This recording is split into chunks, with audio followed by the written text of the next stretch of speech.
केंद्रीय मंत्री अनुराग सिंह ठाकुर आज एक दिवसीय हमीरपुर प्रवास पर रहे, जहां उन्होंने हमीरपुर के सर्किट हाउस में लोगों की जन समस्याओं को सुना।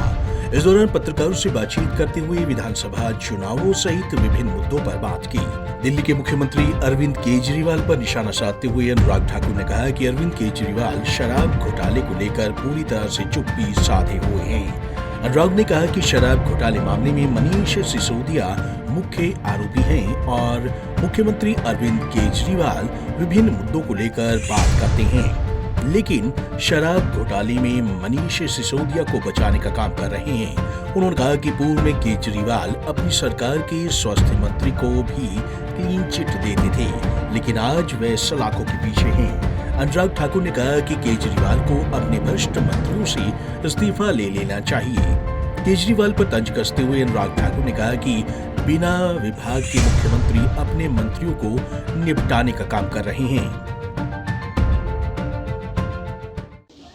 केजरीवाल जी शराब घोटाले के अलावा बाकी सब चीज़ों पर बयान दे रहे हैं। शराब घोटाले पर उनका अब तक कोई जवाब नहीं आया। बार बार प्रश्न पूछा, मोहल्ला क्लिनिक से मोहल्ला ठेका, ये केजरीवाल मॉडल। स्वराज से शराब राज, ये केजरीवाल मॉडल।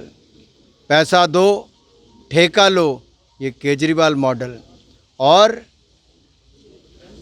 बाकी सबको छोड़कर शराब घोटाले में लगो, एक केजरीवाल मॉडल। आरोपी नंबर 1 मनीष सिसोदिया जी और किंगपिन केजरीवाल जी शराब घोटाले के अलावा बाकी सब चीज़ों पर बात कर रहे हैं, लेकिन उस पर अपना मुंह नहीं खोल रहे। और बगैर किसी डिपार्टमेंट के मुख्यमंत्री जी, आप तो अपनी ही पार्टी के नेताओं को निपटाने में लगे हो। वहीं मनीष सिसोदिया के बयान पर पलटवार करते हुए अनुराग ठाकुर ने कहा कि आम आदमी पार्टी के नेता झूठ बोलने में रिकॉर्ड बना रहे हैं। शराब कांड में घिरने के बाद अब सिसोदिया एक के बाद एक दूसरा झूठ बोल रहे हैं, लेकिन असली मुद्दे पर बात करने से गुरेज करती हैं। और दुनिया में अगर झूठ बोलने का रिकॉर्ड किसी का है तो आम आदमी पार्टी का है।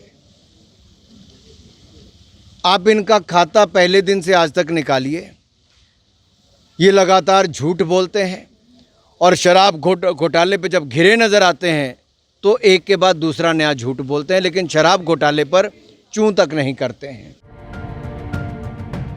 वहीं राहुल गांधी के गुजरात में ड्रग्स को लेकर किए ट्वीट पर पलटवार करते हुए अनुराग ने कहा कि केंद्र सरकार ने ड्रग्स माफिया के खिलाफ कड़ी कार्रवाई अमल में लाई है, लेकिन कई राज्य ऐसे हैं जहां पर कार्रवाई करना आवश्यक है, परंतु आज तक वहां पर कोई कार्रवाई अमल में नहीं लाई गई है। ड्रग्स के खिलाफ कड़ी कार्रवाई मोदी सरकार ने की, भाजपा शासित राज्यों ने की। हिमाचल में भी अगर आप देखेंगे हमने ड्रग्स के खिलाफ कार्रवाई की, गुजरात में भी इसी तरह से रिकॉर्ड कार्रवाई हुई है। और इसका तो स्वागत करना चाहिए कि लगातार ड्रग माफिया के खिलाफ कार्रवाई की, बल्कि बाकी कई राज्य तो ऐसे हैं जहां पर पानी सिर से ऊपर निकल गया लेकिन वो कार्रवाई नहीं करते हैं। वहीं हिमाचल प्रदेश में मिशन रिपीट का दावा करते हुए अनुराग ठाकुर ने कहा कि बीजेपी हिमाचल में विकास और अनुशासन के मुद्दे पर चुनाव लड़ेगी और जीत हासिल कर फिर से सरकार बनाएगी। वहीं नए चेहरों को टिकट देने को लेकर किए सवाल पर अनुराग ने कहा कि पार्टी हाईकमान ही टिकट तय करती है। प्रदेश से नाम हाईकमान के पास जाती है और उसके बाद हाईकमान ही निर्णय लेता है। डबल इंजन की सरकार एक बार फिर सत्ता में आएगी। क्या मुद्दा रहेगा चुनाव? विकास, सुशासन। क्या नए चेहरे भी उतारे जाएंगे कि पुराने चेहरों से ही रणभूमि में उतारा जाएगा? जब चुनाव की कमेटी बैठती है, राज्य से भी कुछ नाम जाते हैं और केंद्र के हमारे वरिष्ठ नेता इलेक्शन कमेटी वो तय करती है कौन चुनाव लड़ेगा, कौन चुनाव नहीं लड़ेगा। हमीरपुर पहुंचे अनुराग ठाकुर ने जहां सर्किट हाउस में लोगों की समस्याओं को सुनकर अधिकारियों को उनके समाधान के निर्देश दिए, तो वहीं केजरीवाल और मनीष सिसोदिया पर भी जमकर निशाना साधा। साथ ही प्रदेश में एक बार फिर भाजपा सरकार बनने का भी दावा किया। पंजाब केसरी टीवी के लिए हमीरपुर से अरविंद सिंह की रिपोर्ट।